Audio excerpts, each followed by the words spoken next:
দিব আপনাদেরকে, হাদিস দিয়া প্রমাণ দিয়ে। কোরআন বলতেছে ইন্নামা ইয়ামুরু মাসাজিদাল্লাহি মান আমান। মসজিদের সম্পর্ক যার যত বেশি হবে ও আমাদের কাছে তত বড় ইমানদার হবে। নাইলে এই হুজুরদেরকে আল্লাহ কেন হুকুম করলেন, যাকে বেশি বেশি মসজিদে আসতে দেখো তাকে তোমরা ইমানদারের সার্টিফিকেট দিয়া দাও। কি কোনদিন ফাজাইলের কিতাবে তালিমে শোনেন না? যাকে বেশি বেশি মসজিদে আসতে দেখো, যাকে সকাল সন্ধ্যা মসজিদে আসতে দেখো, কিয়ামতের দিন পরিপূর্ণ নূরের সুসংবাদ দিয়া দাও। এই দুনিয়াই তো শেষ না, দুনিয়াই কি শেষ? এই দুনিয়া তো শেষ না, যেইখানেই সব শেষ। না না না, একটু ভালো মতে বুঝি, কাজে দিবে নাইলে আফসোস করতে হবে। নাইলে এই দুনিয়াটা দেখাই আল্লাহ কালকে বলবে আর রাযীতুম বিল হায়াতিদ দুনিয়া, তুই এই দুনিয়া নিয়ে কি করে রাজি হইলি? তোর জন্য তো আমি জান্নাত তৈরি করছিলাম। জান্নাতটাও দেখাবে। ওই দিন দেখার পরে কলিজা যে ফাটবে, ওই কলিজা আর কোনোদিন জোড়া নিবে না। ফাটবে তো ফাটবেই ফাটবে। মসজিদের সাথে সম্পর্ক হওয়া ব্যতীত মানুষ মানুষের মতো মানুষ হতে পারে না।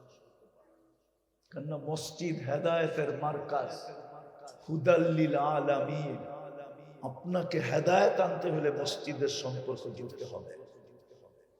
আপনাকে যদি মানুষের মতো মানুষ হইতে হয়, যেই মানুষকে আল্লাহ সেলুট দিবে, সেলুট। আমি সেলুট শব্দ বললাম যদিও আল্লাহর জন্য শোভা পায় না। কোরআনের শব্দ থেকে বললাম সালাম কওলাম মির রব্বির রহিম।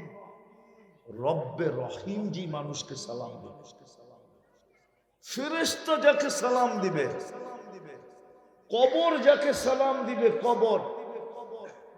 হাদিসে আছে লাশ কবরের পাশে যাবে আর কবর সালাম দিয়া বলবে ইদান উহাব্বিলু লাকা বাতনি কদরা, আমার পেটটা তোমার জন্য এখনই সবুজ শ্যামল হবে।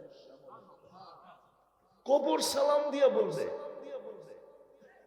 ফেরেশতা পর্যন্ত সালাম দিবে সালাম তিবতুম ফাদখুলুহা খালিদিন ওয়াসিকা আল্লাযীনা তাকাউ রাব্বাহুম ইলাল জান্নাতি জুমারা হাত্তা ইযা জাউহা ওয়া ফুতিহাত আবওয়াবুহা ওয়া ক্বালা লাহুম খাজানাতুহা সালাম। যাকে ফেরেশতা প্রটোকল দিয়ে নিয়ে যাওয়ার জন্য আসবে, তাতানাজ্জালু আলাইহিমুল মালাইকা আল্লা তাখাফু ওয়া লা তাহজানু ওয়া আবশিরু বিল জান্নাতিল্লাতী কুনতুম তুআদুন। ফেরেশতা আসবে নিয়ে যাওয়ার জন্য, প্রটোকল দিয়ে নিয়ে যাবে, অভয় দিতে দিতে নিয়ে যাবে, অভয় দিতে দিতে নিয়ে যাবে, আর বলতে বলতে নিয়ে যাবে, কোনো চিন্তা নাই। আবার প্রমাণও দিবে নাহনু আউলিয়াউকুম ফিল হায়াতিদ দুনিয়া ওয়া ফিল আখিরাহ, আমরা দুনিয়াতেও ছিলাম আখিরাতেও থাকবো। আমরা যখন তোমার সাথে, তো তোমার চিন্তা কি? আমরা তো আগে থাকবো, আমরা তো পিছে থাকবো, আমরা তো ডাইনে থাকবো, আমরা তো বামে থাকবো, তোমার চিন্তা। এই জন্য মেরে দোস্ত আমি শেষ জায়গায় চলে আসছি। আল্লাহ জাযায়ে খায়ের দেখ এই ফ্যামিলিকে, যারা একটা মাদ্রাসা আপনাদের মহল্লায় খুলে দিছে। একটা প্রমাণ দিমু, আমার প্রমাণের সাথে একমত হবে যদি শিক্ষিত সমাজ হয়। বাংলাদেশে সর্বদা বিপর্যয়ের থেকে কেন বেঁচে থাকে জানেন? 2020-এ করোনা লগ্নে সারা দুনিয়া সবচেয়ে বেশি চিৎকার দিছে বাংলাদেশ নিয়ে, বরং বাংলাদেশের সুশীলরাও সবচেয়ে বেশি চিৎকার দিছে বাংলাদেশের বিপর্যয় নিয়ে। যেইখানে মানুষ সচেতন না। কয়টা মাস্ক কিনছেন 2020-এ করোনার সময়? একটা মাস্ক কিনা 3 বছর চালাইছে, 3 বছর। ঠিক না? সত্য তো? অথচ ওয়ান টাইম ইউজ, একবার ব্যবহার করে ফালায়া দেওয়া, ওটারই 3 বছর চালাইছে, ঠিক না? খালি জ্যাবে রাইখা দিছে, ঠিক না? তাও একটু উঁচা কইরা, ঠিক না? হ্যাঁ, আর নাইলে কানের লগে লাগায়া গলায় লাগায়া দিছে, ঠিক না? যেন দূরের থেকে দেখা যায়। মিডিয়ালারা জিজ্ঞাসা করলে বলছে টেলিভিশনে এত বড় বড় দেখা যায়, নাকের ছিদ্র কি এত বড়, এটা যাইব কোন দিক দিয়া? আবার যদি মিডিয়ালারা কইছে মুখ দিয়া যাইব, কামিয়া সারাদিন পান চাবাই, যাইব কোন দিক দিয়া? অথচ বাংলাদেশের সবচেয়ে, দুনিয়ার ভিতরে সবচেয়ে কম বিপর্যয় হয়েছে এই বাংলাদেশে। কেন জানেন? কেন জানেন? এটা তো জানেন না। এই মাদ্রাসা মসজিদ গুলার কারণে। ওই সময় হুজুররা অনলাইনে পড়াইছে ছেলেদেরকে, মাদ্রাসা চালু ছিল অনলাইনে, ঠিক যেরকম আজকে চালু এরকম চালু ছিল। শেষ রাত্রে শেষ হওয়ার আগে, রাত্র শেষ হওয়ার 1-1.5 ঘন্টা আগে ছেলেদেরকে অনলাইনে এরা ফোন করে উঠাইতো, সবক শুনতো মোবাইলের মাধ্যমে। 40,000 হেফজোখানা এইভাবে চালু ছিল করোনার সময়। জিজ্ঞাসা করেন ছিল কি ছিল না? 2.5-3 লক্ষ মসজিদ এইভাবে চালু ছিল।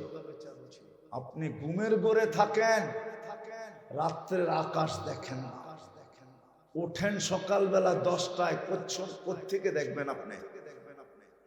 এই মাদ্রাসার ছেলেগুলা সুবে সাদেকের 1 ঘন্টা আগে উঠে, 1 ঘন্টা আগে। 40,000 হেফজোখানার ছেলেরা, উস্তাদরা সুবে সাদেক হওয়ার 1 ঘন্টা আগে উঠে, আর এই লাল সবুজের পরিধিটাকে আধ্যাত্মিক সুরক্ষার চাদর দিয়া ডাকে, তারপরে কোরআন পড়তে বসে। আপনি তো ওই সময় ঘুমে থাকেন, আপনি ওই সময়ের আকাশ দেখবেন কোত্থেকে? এই জন্য আমাদের দেশটা বিপর্যয়ের থেকে বেঁচে আছে। আজ পর্যন্ত নড়ে চড়ে কিন্তু পড়ে না। আল্লাহ জাযায়ে খায়ের দেখ এদেরকে, যে এই মহল্লায় একটা মাদ্রাসা খোলা আছে। আসেন, আমি শেষ কথায় চলে আসছি। মুসলমানদের বিপর্যয়ের কারণ সবচেয়ে বড় এটা। আল্লাহর রাসূল বলছে, মা বিকুম, ওই দিন তোমাদের কি দুরবস্থা হবে, ওই দিন তোমাদের কেমন দুরবস্থা হবে, যেই দিন তোমাদের জীবন থেকে নামাজ মুড়া যাবে, মসজিদের সম্পর্ক শেষ হয়ে যাবে। 90% জন মানুষের সম্পর্ক মসজিদের সাথে নাই। 90 জন 5 ওয়াক্ত নামাজ পড়ে না। জুমার দিনও 90% জন পড়ে না। 20% মুসলমান জুমার দিন মসজিদে আসে, যার কারণে আজকে মুসলমানের এই দুরবস্থা। অথচ 250 কোটি মুসলমান। আমি দুনিয়া ঘুরা বলতেছি, আপনি এটা মনে করেন না আমি ঢাকার থেকে এখানে চলে আসছি। আমার 7 মহাদেশ দেখা শেষ। আমি এই পর্যন্ত 103টা দেশ দেখছি। আপনাদের উন্নত দুনিয়া শুধু আমি নিউজিল্যান্ডে যাইনি, বাকি সব আমার দেখা শেষ। একবার না, একাধিকবার। আমি অহংকার করে বলতেছি না, আমার বাংলাদেশ থেকে আউট হইতে কিচ্ছু লাগে না, শুধু একটা টিকিট লাগে, আর কিচ্ছু লাগে না। আমি যেই কোনো মুহূর্তে চাইলে উড়াল দিতে পারি। আমি দুনিয়া ঘুরা বলতেছি, মুসলমানের এই দুরবস্থা কেন? 250 কোটি মুসলমান, 60টা মুসলিম দেশ, 4 দেশের কাছে দুনিয়ার সবচেয়ে বড় টাকা। 4 দেশ যদি এক হয় তো মুসলিম জগৎ বাদ দিয়া সারা দুনিয়া কিনতে পারে 4 দেশ। কুয়েত, বাহরাইন, ওমান, ব্রুনাই, 4 দেশের টাকা দুনিয়ার সবচেয়ে বড় টাকা। মুসলমানদের এই দুরবস্থা কেন? ফিলিস্তিন মাটির সাথে মিশতেছে কেন?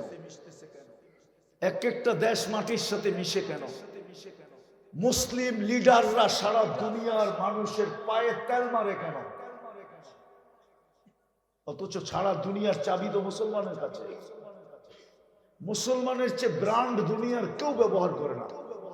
আপনাদেরকে আমি 2-4টা বলি, যদি মোবাইল থাকে আপনি এখন সার্চ করে দেখেন, দুনিয়ার সবচেয়ে বেশি রাডু ঘড়ি কারা ব্যবহার করে, দুনিয়ার সবচেয়ে বেশি টি শার্ট ঘড়ি কারা ব্যবহার করে,